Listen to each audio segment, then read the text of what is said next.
Fluminense e Santos se enfrentam neste sábado às 4 horas da tarde no estádio do Maracanã pelo Campeonato Brasileiro. Santos que precisa da vitória, vamos mostrar os jogos dessa rodada, então pode ser uma combinação interessante, né? Os jogos que vão acontecer, principalmente as equipes que estão na parte de baixo da tabela vão enfrentar equipes que estão na parte de cima. Teoricamente, não são favoritas, né, as equipes que estão na parte de baixo. Vamos mostrar, então, como que está esse panorama aí da rodada e, obviamente, a provável escalação do time do Santos, que tem ainda algumas dúvidas em relação a esse time titular, sobre quem vai ser o goleiro titular que vai enfrentar o Fluminense, a questão de Júlio Furti, que apareceu no bid, viajou para o Rio de Janeiro, enfim, vamos falar bastante sobre esse Santos que enfrenta a equipe do Fluminense e quero os palpites de vocês aqui nos comentários. Tá confiante que o Santos vai vencer? Tá achando que vai ser empate? Acha que o Fluminense vai ganhar? Enfim, dê o seu palpite aqui nos comentários e não esqueça também de deixar o seu like e se inscrever no canal, que é super importante. Bom, vamos começar aqui mostrando a questão da rodada, né? Santos vai enfrentar o Fluminense. Aí temos outros times, né, que interessa a gente ficar de olho. O Cuiabá, tudo bem que o Cuiabá, né, nos últimos jogos acabou vencendo, acabou dando uma certa distanciada, mas é interessante a gente ficar de olho nesse jogo entre Internacional e Cuiabá.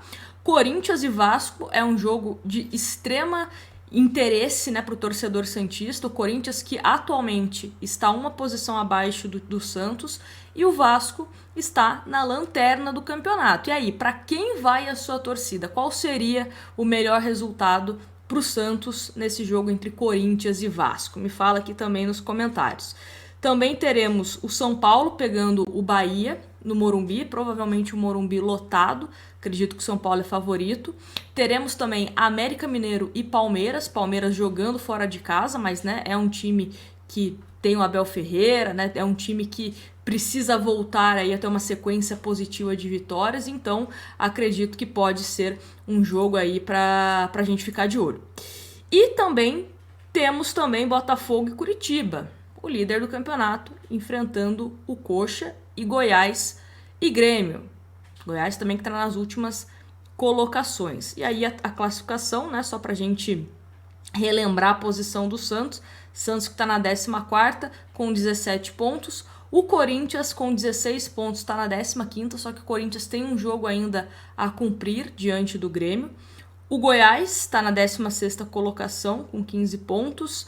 Bahia é o primeiro time na zona de rebaixamento com 14, assim como o Curitiba com 14, América com 10 e Vasco com 9 pontos. Então, essa é a situação, né? E o primeiro time acima do Santos é o Atlético Mineiro, que está com 21 pontos, tá certo?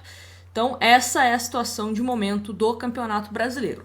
Dito isso, vamos então começar a falar sobre esse Santos e Fluminense que se enfrentam. Santos, a tendência é que a base do time seja mantida, a base que enfrentou o Botafogo. Começou bem contra o Botafogo, depois deu aquele vacilo, né, nos minutos finais, cedendo o empate, até mesmo poderia ter sido derrotado. Mas a tendência é que o Santos vá com a base que enfrentou a equipe que hoje é líder do Campeonato Brasileiro. E o Fluminense, existiu uma grande possibilidade do Fluminense entrar com um time reserva, com um time misto diante do Santos, porque eles enfrentam o Argentino Júnior fora de casa, lá na Argentina, pela Libertadores, terça-feira. Então existia essa possibilidade, né, do Fluminense ir com uma equipe alternativa, mas o Fluminense também não vem tão bem assim no Campeonato Brasileiro, vem alternando bastante entre vitórias, empates, derrotas, né? Não vem de uma sequência tão positiva, então é importante também o Fluminense voltar a vencer, principalmente jogando no Maracanã, né, que tem um retrospecto positivo.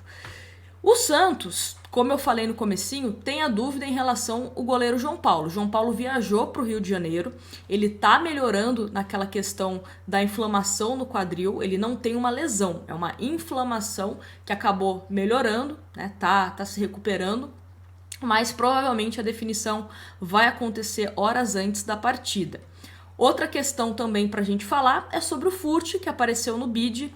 Não deve começar entre os titulares, mas existe sim a possibilidade dele realizar sua estreia no dia do seu aniversário, né? O Furt faz 34 aninhos neste sábado. Espero, né, que a gente possa ver um pouquinho aí do Furt em campo. E quem sabe, né, faz o gol ali, gol do aniversariante, seria incrível. Dito isso, vamos ao provável time do Santos que treinou nesta sexta-feira, que é o seguinte: Vladimir ou João Paulo, existe essa dúvida, tá? O Santos tem precaução, tá com bastante precaução em relação ao João Paulo, com medo de colocar ele e ele sentir alguma coisa, piorar a situação dele. Então o Santos, né, como eu falei, deve definir isso horas antes. Mas vamos colocar aqui como se fosse o Vladimir o titular para essa partida. Aí teremos João Lucas na lateral direita, Joaquim Messias e Dodô na lateral esquerda. Aí o meio-campo do Santos, né, com 4 jogadores: Rodrigo Fernandes, Dodi, Jean Lucas e Lucas Lima. Vamos ver se ele vai repetir o posicionamento do Lucas Lima, de deixá-lo um pouco mais caindo pela direita. Mendonça e Marcos Leonardo. Esse é o time que deve começar a partida contra o Fluminense. Algumas questões aqui para a gente pontuar é principalmente, né, como o Santos atuou diante do Botafogo. Acho que foi uma equipe competitiva, principalmente pelo meio-campo, passou bastante pela atuação do Jean Lucas, que foi aquele jogador que desafogou tanto a questão criativa do Lucas Lima, né, saiu um pouco da responsabilidade do Lucas Lima. O Jean Lucas apareceu bem, tanto é que deu assistência, né, pro gol do Marcos Leonardo, apareceu também em outras oportunidades. Tirou também a questão da responsabilidade defensiva do Dodi. O Dodi continuou ajudando na marcação e tal, mas o Jean Lucas, digamos que deu uma segurança maior para essa questão.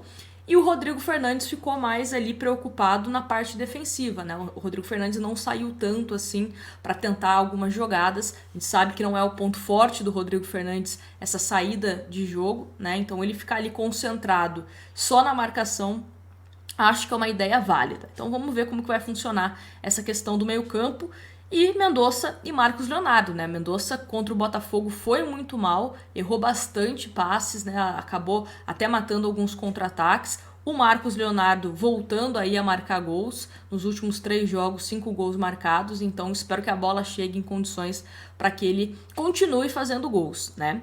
Agora, até pegando aqui um gancho já para passar para o time do Fluminense, que tem algumas dúvidas também, né? Mas a princípio, Fábio, Samuel Xavier, Nino, Felipe Melo ou Marlon, Marcelo ou Diogo Barbosa. Marcelo que foi preservado, né? Talvez jogue diante do Santos.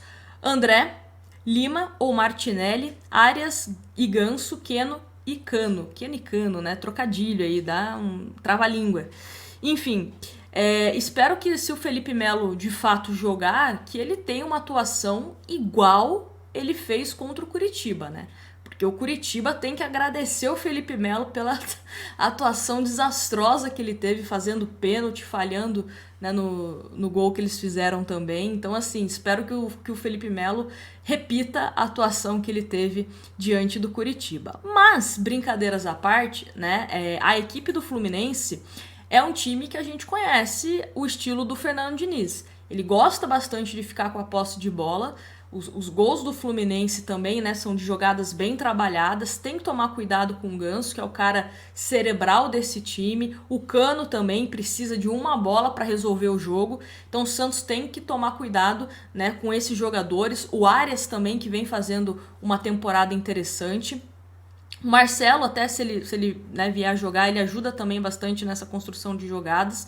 Enfim, é um time perigoso, o time do Fluminense, que vai ficar com a posse de bola e, obviamente, o Santos vai jogar no contra-ataque. Né? É ilusão a gente imaginar que o Santos vai dominar o jogo, vai ser predominante ali a posse de bola, não vai. Então o Santos tem que estar bem postado para que no contra-ataque, num erro de passe, o Santos consiga surpreender e faça os seus gols. Até se a gente observar os gols que o Santos fez nesses últimos jogos, foram gols com poucos toques na bola. Então o Santos geralmente recupera a bola, uma marcação-pressão, né, ou início ali de uma jogada com o próprio João Paulo e tal, e consegue chegar de uma forma rápida no gol adversário. É assim que os últimos gols do Santos saíram, toques rápidos. Então, a galera tem que estar ali, né, com um passe calibrado para que a gente consiga aproveitar ao máximo as chances que aparecerem na partida. É um jogo fundamental para o Santos. Se a lógica acontecer, né, tudo bem que é futebol e algumas coisas saem do nosso script. Mas se a lógica acontecer, a tendência é que muitos times da parte de baixo da tabela acabem perdendo pontos, sendo derrotados, empatando, enfim, né, contra as equipes da parte de cima da tabela. Então pode ser que se o Santos conseguir essa vitória diante do Fluminense, dê uma certa, né, respirada, um certo alívio aí em termos de tabela de classificação. E como a gente já falou aqui ao longo do dia, tanto na live como no vídeo que a gente soltou mais cedo, o Santos prestes aí a fazer novos anúncios, né, de contratações, e aí a expectativa é que o Santos na Vila Belmiro, na próxima semana diante do Atlético Paranaense, tenha mais jogadores à disposição, e aí a gente torce, né, para que as coisas melhorem ao nosso favor, tá certo?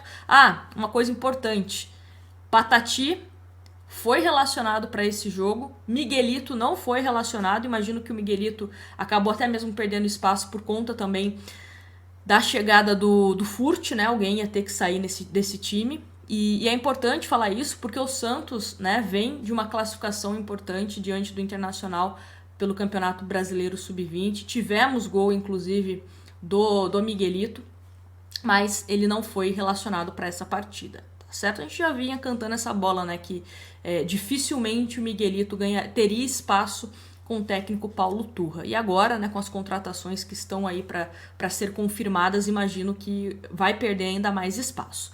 Mas é isso. Deixo você agora, aqui vai aparecer na sua tela, a live que a gente fez para fazer um resumão de como estão aí as contratações que o Santos está pensando em realizar antes do fechamento da janela. Então clica aqui para você ficar bem informado. E não esquece de deixar o seu like e se inscrever no canal. Grande abraço para vocês. Depois do jogo, corre aqui que a gente tem a nossa tradicional live para analisar como foi esse Fluminense e Santos. Grande abraço para vocês e até